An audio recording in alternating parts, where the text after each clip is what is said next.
We're all excited to be in the same room. We're all excited to make the tax cuts permanent. All the Republicans virtually in 2017 voted for these tax cuts. Right. It was a huge boon to the economy. Well, it's nice to hear that Congress is focused on the campaign promises that they made. That was a January 8th clip from Senator Rand Paul. But we want to make sure that this Congress, the House with a razor-thin majority, is on task. So we go to one of our local congressmen, Jason Smith, Missouri's 8th District Representative. Congressman, thank you for being with us here today. It's a pleasure to have you on the show. It's always great to be with you, Annie. Thank you. I want to ask you how you're feeling right now in Congress, in the House of Representatives, the ability to cut spending. We're seeing a lot of actions on trying to pull back on unnecessary and wasteful spending, but also the forward-looking goals that you have to make sure the Trump tax cuts get taken care of and that we are resourceful with the taxpayer dollar. First off, Annie, I like to remind my colleagues all the time that the only reason why Republicans control the White House, the House, and the Senate is because of Donald Trump and the successful policies of Donald Trump that he campaigned on. And now it's the duty of Congress to deliver on those policies. And those policies are his economic policies, making permanent the expiring provisions of his successful Trump tax cuts. No tax on tips, tax relief for seniors, overtime pay. Everyone heard what the president campaigned on it. We need to deliver on that. We also need to deliver on securing the border and making sure that we're providing the opportunity for our country to become energy independent. And we also need to cut some spending, like not just some, a lot of spending. However, it's a very razor-thin majority. We're going to have to thread the needle, but everyone's going to have to give to make sure we deliver for the American people. Yeah, absolutely. We're speaking with Chairman Jason Smith. You were the chairman of the House Ways and Means Committee, and a little research here says that's the oldest tax-writing body in the United States House of Representatives, and you shape fiscal legislation, including taxes, tariffs, and social service programs. What kind of important role are you playing, and is this committee playing, in ensuring that the American people get what they voted for? So everything comes through our committee. A lot of people don't know that the Ways and Means Committee is the oldest committee of all committees in Congress. It's also the most powerful. All of the revenues that come into the country are under the jurisdiction of our committee. So you're talking about $5 trillion that come in. There cannot be any, according to the U.S. Constitution, a tax increase or any kind of tax policy cannot originate from anywhere but the Ways and Means Committee. It cannot even originate in the Senate. So it has to come from us. All trade policy is within the Ways and Means Committee, and the president talks a lot about trade and tariffs and trade agreements and de minimis. All of Social Security is in the Ways and Means Committee, and half of Medicare and a lot of different welfare programs. So when I say it is the most powerful, it's the one that affects the lives of every single American. Well, how are you going to ensure that spending cuts can be made, that we can watch, DOGE? I don't know what your interlocking relationship is with the DOGE initiative with this administration, that we're going to actually see less spending from our government, which is something that I think was kind of an extra treat that was added to the Republican mission in the campaign. There are a lot of things that needed to get back on track, but it was nice to see people start talking about spending less once again.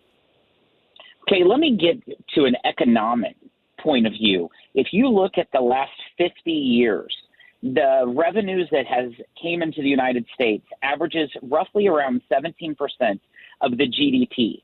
And then if you look at spending over the last, 5 years, it's 26% of GDP. Think about that. 17% of revenues of GDP, 26% of GDP. However, the 20 years before that, it averaged about 20%.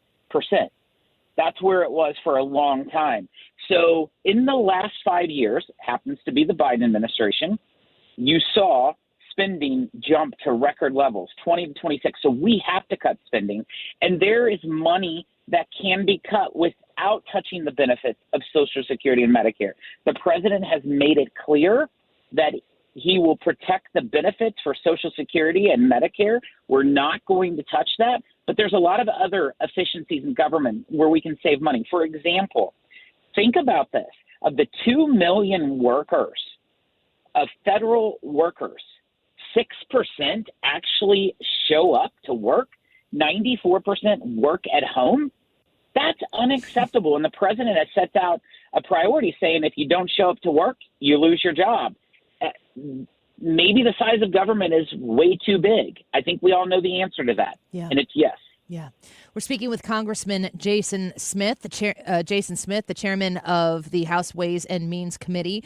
When we saw the president, he paused some grants, some federal grants and funding. It caused everybody to go into a panic. We heard Chuck Schumer make a really weird comment yesterday about how everybody on Capitol Hill, I'll change the word, was really excited about what they were seeing, the reaction to the confusion that has set in about what Donald Trump is trying to do to really get his hands around how much spending is going where that is unnecessary. What are your thoughts on the Trump administration's methods and willingness to take action to try to find out all this wasteful spending?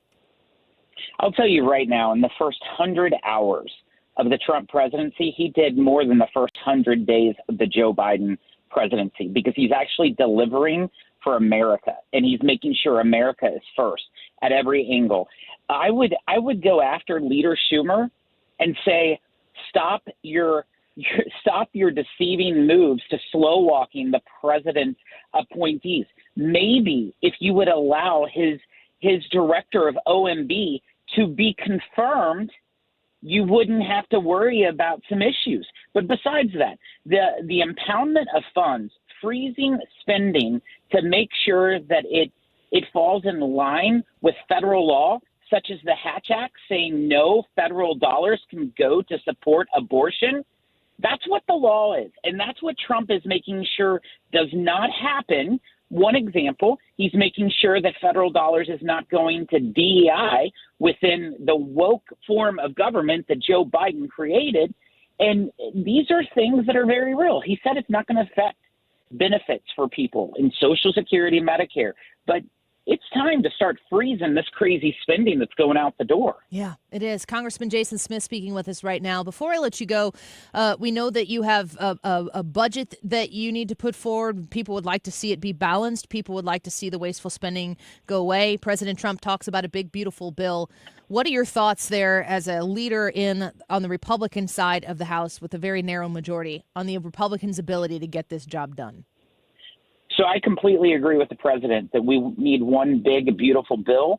That bill needs to have spending cuts, substantial spending cuts. It also needs to have permanency of his expiring provisions of the tax cuts. If it does not, every single taxpayer will face, on average, a 22% increase on their taxes, whenever they've already had the inflation tax of 21% over the last 4 years of the Biden administration. That we need to make sure we pass the legislation to completely secure our border, to do things that the president is not able to do by executive order. We need to deliver on it. We're going to have to thread that needle, but we can do it. The American people are counting on us to do it. Failure is not an option, Annie. Congressman, do you believe that you have Democrats who believe in the extension of the permanency of these Trump tax cuts and the security of the border the way the Republicans are proposing? Will you get any bipartisan support? I think after we have enough votes to pass it, you'll see some of their vulnerable members vote for it. That's how they always operate. They won't be the vote that puts it over the finish line, but they'll be the vote, oh, wait, it passed, so it doesn't matter. I can vote for it now. Oh, man. There'll be a handful of those, and those are the people that will try to paint back home that they're a moderate, but in fact, they're lockstep and key with Nancy Pelosi and Chuck Schumer. Yeah, I'm looking at Nikki Budzinski. She's my rep, and she does a lot of votes like that. Congressman, is Donald Trump the leader behind this? Is the Republican Party looking to him to lead, and are they willing to follow his lead? Annie, we would not be controlling the House of Representatives or the Senate or the White House if it wasn't for Donald Trump's leadership.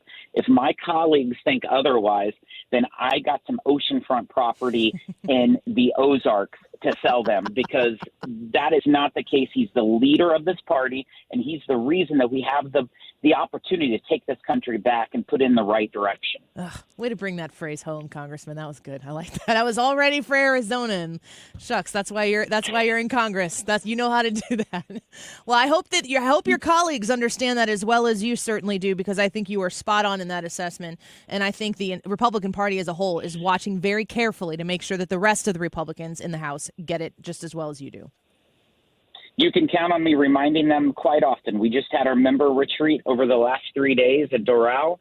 I reminded them multiple times that you're not even considering developing policy without President Trump making sure that we have control of all the chambers. Yes, amen to that. Congressman Smith, we are very grateful for your time today. We appreciate you. Thanks for coming on with us. We look forward to having you back.